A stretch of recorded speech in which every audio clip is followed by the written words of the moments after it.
பாப்பா பாப்பா எவ்வளவு நேரம் கூப்பிடுறேன் எதனா ஒண்ணுத்துங்களுக்குனா கால் கேக்குது என்னாடி பொண்ணு உட்காந்துக்கிறீங்க நீங்க ஏன் பாப்பா ஒரு நாலு கிழமை இல்ல ஒரு நல்லது கெட்டது இல்ல ஒரு சொந்த பந்தம் இல்ல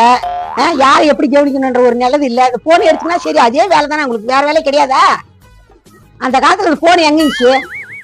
ஒருத்தருக்கு ஒருத்தர் முகமாத்தான் பேசுவோங்களே தவிர நாங்க வந்து அந்த போனை கண்டதே கிடையாது இந்த மாதிரி போனை கையில் வச்சீங்கன்னா எனக்கு ரொம்ப ரொம்ப ரியாக்ட் போடும் கோவமான கோவம் வரும் போனுங்கெல்லாம் எங்க பறக்குன்னு பாக்குறீங்களா அப்ப நீங்க நாளைக்கு சொன்னாலே நீங்க புரிஞ்சுக்க போறதுல இந்த போன் வந்தாலே வந்துச்சு சின்ன பசங்களுக்கு கூட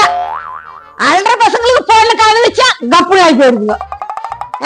இந்த போனை கண்டுபிடிச்சு அவன் எவனாலும் சரி என் கை கிடைச்சா அப்படியே புளிய மாதிரி புளிஞ்சு விட வேண்டிய